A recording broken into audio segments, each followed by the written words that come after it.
Guys అందరు ఎలా ఉన్నారు? మనం లాస్ట్ టైం నర్సరీ నుంచి తెచ్చాం కదా 2 months బ్యాక్. చూడండి ఇప్పుడు పెట్టాం కదా మనము చెట్లు అనేది ఏ విధంగా వచ్చాయో చూడండి. ఫ్లవరింగ్ చూడడానికి ఎంతో బాగుందన్నమాట. కంప్లీట్గా మేము combination of orange and yellow తెచ్చాము. ఆ రోజు కూడా మీకు పెట్టాం కదా. కానీ ఫ్లవరింగ్ అయితే వచ్చాయి.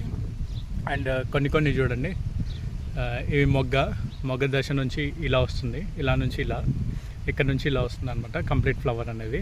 అండ్ ఇది కూడా కొంచెం పెద్దగా అవుతుంది. చూడనికైతే చాలా అందంగా ఉంది. అండ్ ఆరెంజ్ కన్నా ఎల్లో అనేది చాలా బాగుంటుంది అనమాట. చూడండి ఎల్లో ఫ్లవరింగ్ ఎంత అందంగా ఉందో. అప్పుడు చిన్నవి తెచ్చామన్నమాట మొలకలు అన్నిటి. ఇక్కడ కూడా చూడండి ఎంత కనిపించాయో. ఇదొక వనంలాగా అనిపిస్తుంది అనమాట, పూల వనంలాగా. చాలా అద్భుతంగా ఉంటుంది. మీరు కూడా ఇంటి ముంగట పెట్టుకోవచ్చు. చూడడానికి కూడా చాలా బాగుంటుంది. అండ్ ఫ్లవర్స్ వచ్చినప్పుడు కూడా చాలా మంచిగా ఉంటుంది అనమాట. ఇది చూడండి ఇక్కడ ఖరాబ్ అవుతుంది. ఇవంతలు ఇవే ఖరాబ్ అవుతాయి అనమాట. సర్టన్ స్టేజ్ వచ్చాక తెంపకపోతే. అండ్ ఇక్కడ చూడండి ఇక్కడ మొగ్గలు ఉన్నాయి. ఇంకా ఇవి ఫ్లవరింగ్స్ అనేది స్టార్ట్ కాలేదు. ఈ చెట్టుకి మెల్లగా స్టార్ట్ అవుతుంది. ఇంకో 15 daysలో అట్లా మనకి మంచిగా కనిపిస్తుంది అనమాట ఇక్కడ.